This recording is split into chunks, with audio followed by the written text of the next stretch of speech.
wabarakatuh. Saya Fatin Syazmira dan ahli kumpulan saya iaitu Nazira Adam, Fatihah Rahim dan juga Habibah Sabri akan menceritakan kepada anda di mana tema kami iaitu pendidikan dan kami lebih memfokuskan iaitu kepada cabaran penyatuan kepelbagaian etnik masyarakat Malaysia melalui sistem pendidikan pasca kemerdekaan. Sistem pendidikan tersebut adalah sebahagian daripada keutamaan yang penting dalam pembangunan masyarakat dan negara ke arah mewujudkan kerajaan yang lebih baik. Dan Malaysia adalah di antara negara yang merupakan negara yang mempunyai masyarakat yang majmuk, di mana pada setiap dasar yang dijalankan bukan sahaja tertumpu kepada pelajaran sekolah semata-mata, tetapi sebagai alat bagi merealisasikan perpaduan bangsa melalui sistem persekolahan. Masyarakat ini dibentuk untuk memberi pelajaran kepada semua rakyat Malaysia, tidak mengira bangsa, agama maupun warna kulit. Namun begitu, masyarakat majmuk yang terdiri daripada berbilang kaum ini di Malaysia masih lagi menunjukkan hubungan perpaduan yang kukuh sehinggalah ke hari ini dalam tempoh selepas Tanah Melayu meraihkan kemerdekaan. Dan sehingga kini, Malaysia masih tidak terpisah dengan sistem persekolahan di mana merupakan daripada sekolah kebangsaan, sekolah menengah rendah dan tinggi, sekolah kebangsaan Cina dan juga sekolah kebangsaan Tamil, di mana kini terwujudnya sekolah yang terdiri daripada masyarakat yang berbilang kaum. Dan oleh itu, pihak kerajaan mengambil perhatian yang serius dalam memastikan isu-isu pendidikan ini dapat dikawal sepenuhnya dengan sebaiknya supaya masyarakat Malaysia dapat mengekalkan hubungan dengan masyarakat yang pelbagai kaum dan sentiasa berada dalam keadaan aman dan damai. Selepas kemerdekaan, sejarah pendidikan Malaysia telah memainkan peranan dalam membentuk sistem pendidikan. Dan di dalam Akta Pelajaran tahun 1961 yang dilaksanakan berdasarkan Penyata Razak tahun 1956 dan juga Laporan Rahman Talib tahun 1960, ada disedia maklum bahawa ini dinyatakan permulaan sistem pendidikan kepada falsafah pendidikan negara. Dan walau bagaimanapun, Akta Pelajaran tahun 1961 yang dilaksanakan berdasarkan Penyata Razak 1956, ianya tidak luas dan hanya sesuai dengan zaman pembangunan negara kita pada tahun 70-an dan juga 80-an. Dan dasar pelajaran tersebut lebih menjurus kepada usaha kerajaan dalam menyatukan semua kaum, iaitu tanpa mengira agama, bangsa maupun warna kulit. Tujuan dasar pelajaran di dalam negeri ini dilaksanakan bagi tujuan hendak menyatukan semua kanak-kanak daripada pelbagai kaum dalam negara Malaysia supaya mereka lebih menggunakan bahasa kebangsaan sebagai bahasa utama ataupun lebih dikenali sebagai bahasa penghantar.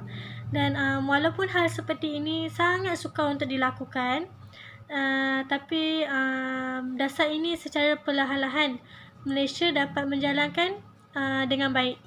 Dan sistem pendidikan biasanya lebih memfokuskan terhadap penegasan kepada pendidikan asas iaitu dari segi membaca, menulis dan juga mengira. Dan pendidikan kerohanian dan juga kurikulum di Malaysia turut diambil kira dalam soal agama dan juga kecergasan fizikal dan mental kanak-kanak. Seterusnya, pendidikan juga bermaksud satu proses penyampaian dalam menimba ilmu dan juga pengetahuan untuk membangunkan lagi golongan yang cerdik pandai dan juga golongan yang dapat mengembangkan lagi daya intelek serta keyakinan diri manusia. Oleh itu, pengetahuan, kemahiran dan nilai murni akan dapat diwarisi dari generasi ke generasi sehingga ke akhir hayat mereka dalam proses membangunkan, mengembangkan atau membentuk ketamadunan negara bangsa secara berterusan. Dan seterusnya, ahli kumpulan saya akan menceritakan lebih lagi berkenaan tema kajian tersebut iaitu pendidikan dan akan menerangkan lebih lagi tentang cabaran. Bagi penyataan masalah, majoriti golongan masyarakat etnik pada hari ini kurang memahami akan kepentingan terhadap hubungan dan penyatuan etnik dalam sistem pendidikan.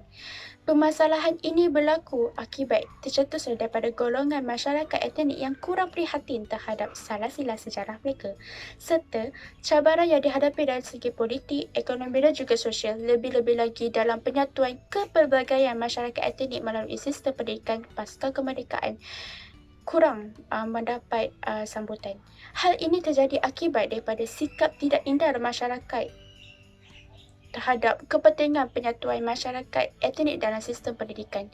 Dengan memberikan penerapan keterangan dan juga penjelasan yang lebih jelas, kami percaya penambahan ilmu pengetahuan masyarakat dapat dipertingkatkan dan sistem pendidikan pasca kemerdekaan dalam penyatuan kepelbagaian masyarakat etnik dapat diperluaskan, terutamanya bagi generasi yang merupakan pensyarat utama bagi masa depan negara.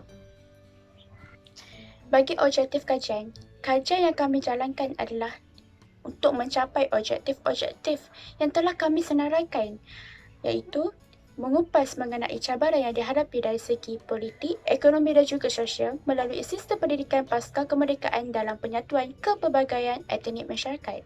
Yang kedua, membincangkan langkah melalui sistem pendidikan pasca kemerdekaan dalam penyatuan kepelbagaian etnik masyarakat, dan yang seterusnya adalah dengan mengenal pasti perubahan serta keberkesanan melalui sistem pendidikan pasca kemerdekaan dalam penyatuan kepelbagaian etnik masyarakat.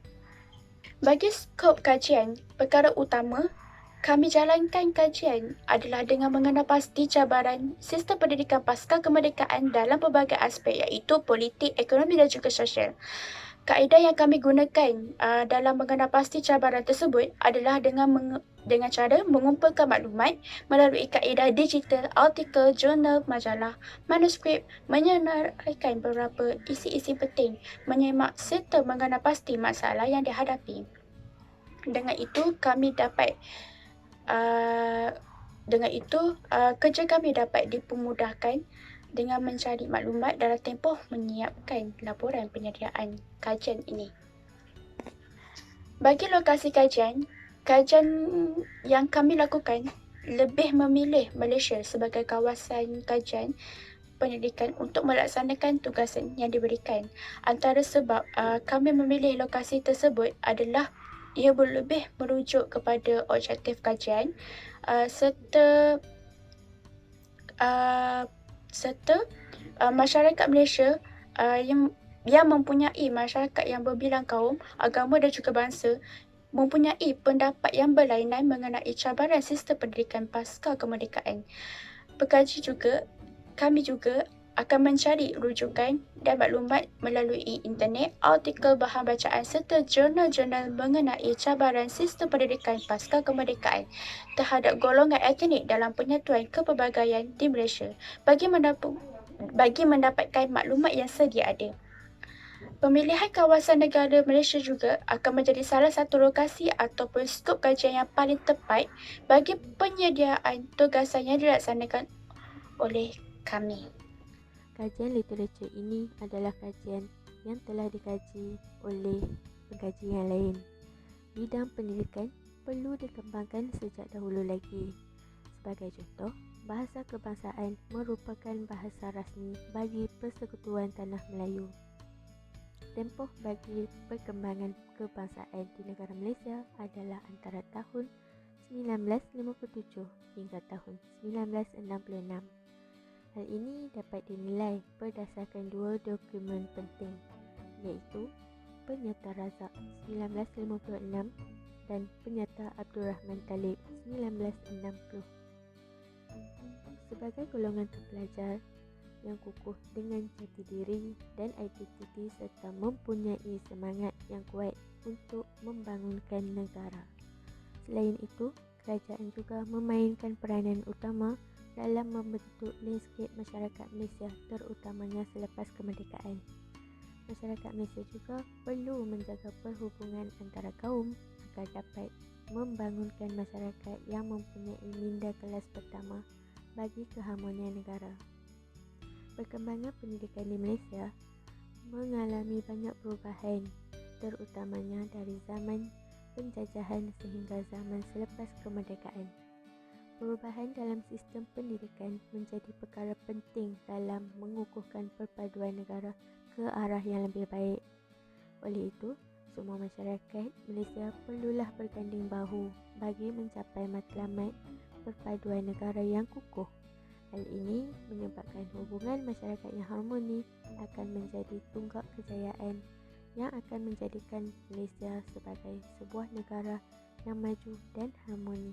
Metodologi kajian adalah digunakan bagi mengumpul maklumat dan menganalisis data. Tujuan ini adalah untuk menghasilkan bukti yang kukuh dalam menyokong sesuatu kajian. Selain itu, pengkaji juga dapat memahami dengan lebih mendalam mengenai kajian ini. Metodologi kajian juga digunakan bagi menerangkan cabaran, kesan, langkah perubahan dan keberkesanan melalui sistem pendidikan pasca kemerdekaan dalam penyatuan kepelbagaian etnik masyarakat. Terdapat pelbagai kaedah pengumpulan data, antaranya ialah kajian perpustakaan. Kajian perpustakaan ini adalah sangat penting dalam penghasilan report. Hal ini adalah dapat memudahkan pengkaji untuk mencari maklumat tentang kajian tersebut. Pengkaji juga dapat memilih bahan yang boleh digunakan sebagai bahan rujukan seperti buku, majalah, jurnal, surat khabar dan sebagainya. Kajian perpustakaan ini juga bukan sahaja untuk mencari buku-buku yang diperlukan, malah kajian perpustakaan ini boleh didapati dalam talian dengan adanya kemudahan terkini. Kaedah menganalisa data adalah kaedah yang wajib, iaitu perlu ada dalam setiap kajian. Kaedah ini merupakan salah satu cara untuk mengawal dan mempersembahkan data yang diperoleh. Kaedah analisa data ini adalah boleh dipamerkan dalam bentuk video ataupun slide bagi menghasilkan laporan yang lebih menarik. Dapatan kajian, kami dapat 3 perkara iaitu cabaran, langkah dan perubahan dan keberkesanan sistem pendidikan terhadap penyatuan masyarakat di Malaysia. Okey, cabaran yang pertama ialah merealisasikan Wawasan 2020. Wawasan 2020 ini dapat dicapai melalui sistem pendidikan. Wawasan 2020 ni juga telah diperkenalkan oleh bekas Perdana Menteri Malaysia iaitu Tun Dr. Mahathir Mohamad pada tarikh 28 Februari 1991. So, tujuan wawasan ini ditubuhkan adalah untuk menjadikan Malaysia sebuah negara yang maju dan menjadikan Malaysia sebagai sebuah negara perindustrian. So, sistem pendidikan sekolah yang sempurna telah dipilih untuk dijadikan tempat untuk memupuk semangat perpaduan dalam kalangan masyarakat yang berbilang kaum ini. Dan Wawasan 2020 ini hanya menitik beratkan perpaduan sahaja kerana perpaduan ini dapat menuju ke arah Wawasan 2020 yang telah direalisasikan oleh bekas Perdana Menteri. Okey, cabaran yang kedua ialah sistem persekolahan yang pelbagai aliran kerana Malaysia masih lagi mengekalkan sekolah jenis kebangsaan. Okey, dekat Malaysia kita ada 3 jenis sekolah iaitu sekolah kebangsaan, sekolah jenis kebangsaan Tamil, sekolah jenis kebangsaan Cina. So di sini berlaku perpecahan kaun untuk sekolah Melayu, sekolah Cina, sekolah Tamil.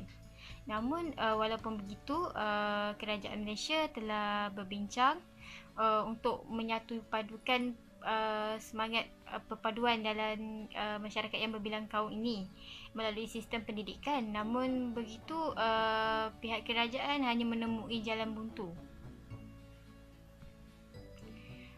perkara ini telah menemui jalan buntu kerana Malaysia ini mempunyai masyarakat yang pelbagai kaum dan sukar untuk mendapatkan persetujuan daripada mereka kerana mereka mempunyai pandangan dan kepentingan mereka yang tersendiri. Macam masyarakat Cina dengan Tamil ni, dia tak nak berlaku pencampuran budaya di sekolah, berlaku pencampuran masyarakat di sekolah, sebab dia orang bimbang anak-anak mereka akan lupa bahasa ibunda mereka.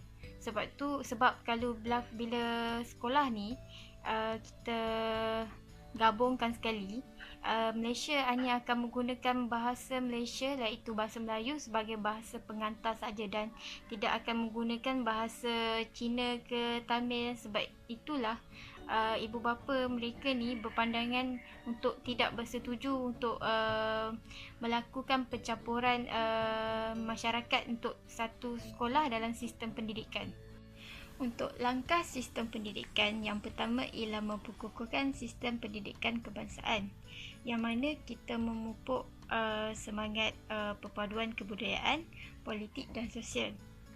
Kita juga menyediakan kemudahan pendidikan dengan sistematik untuk memberi keselesaan kepada pelajar untuk belajar. Kita juga menggunakan pendemokrasian pendidikan, yang mana kita memberikan hak kesamarataan kepada masyarakat yang berbilang kaum ini untuk mendapatkan pendidikan tanpa mengira kaum, agama, bangsa dan budaya. Untuk langkah yang kedua ialah sistem pendidikan ke arah perubahan dan perkembangan. Sistem pendidikan ini telah terbagi kepada 3, iaitu penyatuan sistem pendidikan dalam menggalakkan perpaduan negara. Yang kedua ialah memperluaskan rancangan pelajaran untuk memenuhi keperluan yang diperlukan oleh negara. Dan yang ketiga ialah memperbaiki mutu pelajaran untuk melahirkan masyarakat yang maju dalam bidang sains dan teknologi. Untuk mencapai ketiga-tiga sistem pendidikan ke arah perubahan dan perkembangan ini, terdapat 3 strategi, iaitu strategi yang pertama ialah bahasa Melayu sebagai bahasa pengantar. Bahasa Melayu telah dijadikan bahasa utama dalam berkomunikasi antara masyarakat yang berbilang kaum ini. Dan yang kedua adalah untuk mengurangkan jurang beza pendidikan di antara masyarakat atau pelajar di kawasan bandar dan kawasan luar bandar. Dan yang ketiga adalah untuk meningkatkan mutu pelajaran di Malaysia. Sistem pendidikan selepas pasca kemerdekaan di Malaysia telah mengalami pelbagai perubahan, terutama sekali pada tahun 1980-an. Antara perubahan yang dibuat melalui sistem pendidikan pasca kemerdekaan dalam penyatuan kepelbagaian etnik masyarakat, antaranya di mana ianya merupakan tunjang pembentukan sistem pendidikan negara selepas kemerdekaan. Pada tahun 1959, terdapat jawatan kuasa penyemak mata pelajaran atau dikenali sebagai Laporan Rahman Talib telah mula dibentuk. Ianya diketuai oleh Abdul Rahman Talib, iaitu Menteri Pelajaran pada tahun tersebut. Jawatan kuasa tersebut dilantik bertujuan bagi mengkaji semula berikutan dengan polisi pendidikan kebangsaan seperti yang dicadangkan dalam laporan yang telah digupal dalam Laporan Razak tahun 1956. Antara cadangan yang telah dikemukakan dalam laporan tersebut, antaranya yang pertama ialah untuk menjadikan bahasa Melayu sebagai bahasa pengantar yang paling utama di Malaysia dan di sekolah, termasuklah di sekolah jenis kebangsaan Cina dan juga Tamil. Hal ini diterapkan bagi tujuan untuk memupuk semangat perpaduan yang tinggi dalam masyarakat yang berbilang kaum. Ia juga bertujuan bagi mengelakkan berlaku masalah sosial dan juga masalah pengangguran jika terdapat pelajar yang berhenti dari sesi persekolahan terlalu awal. Seterusnya, sistem pendidikan tersebut terus mengalami perubahan kira-kira sekitar tahun 1963 sehinggalah tahun 1975, di mana ianya selaras dengan pelaksanaan rancangan 5 tahun Malaysia. Sistem ini juga telah dibahagikan kepada 3 tahap, iaitu tahap yang pertama adalah antara tahun 1963 sehinggalah tahun 1965, dan pada tahap yang kedua adalah tahun 1966 sehinggalah tahun 1970. Manakala pada tahap yang ketiga adalah antara tahun 1971 sehinggalah tahun 1975. Tujuan ianya digubal adalah untuk menyelesaikan masalah sosial dan juga ekonomi. Sistem pada tahun ini bukan hanya berorientasikan tahap pembasmian dan buta huruf, namun ianya juga dibuat bagi mencapai matlamat ekonomi negara. Selain itu, pendidikan ini adalah medium terpenting bagi memupuk perpaduan kaum dari sebelum merdeka sehingga kini. Melalui pendidikan juga, sesuatu bahasa dapat dipertahankan. Namun begitu, terdapat pelbagai kesukaran dalam membentuk pendidikan kebangsaan kerana setiap etnik ini mengekalkan bahasa ibunda masing-masing. Jadi, secara ringkasnya, pendidikan dalam sesebuah masyarakat yang memerlukan nilai murni dapat dikembangkan dan disuburkan lagi kepada setiap masyarakat agar mereka memiliki etika yang tinggi dalam pendidikan dan juga dalam kehidupan. Dan oleh kerana pendidikan ni merupakan satu elemen yang di mana masyarakat biasanya dipandang rendah sekiranya mereka tiada pendidikan. Oleh itu, individu dan keluarga yang berilmu akan meletakkan ilmu tersebut dan harapan sebagai cara hidup mereka. Oleh itu, ia akan menjadi lebih mudah dalam membuat keputusan yang tepat dalam pilihan hidup. Jalinan ikatan yang terjalin antara keluarga dan masyarakat juga akan menjadi lebih kukuh dan kuat apabila mendapat tunjuk ajar yang baik daripada golongan yang mempunyai ilmu yang tinggi. Jadi oleh itu sahaja yang dapat kami terangkan kepada anda tentang cabaran penyatuan kepelbagaian etnik masyarakat Malaysia melalui sistem pendidikan pasca kemerdekaan.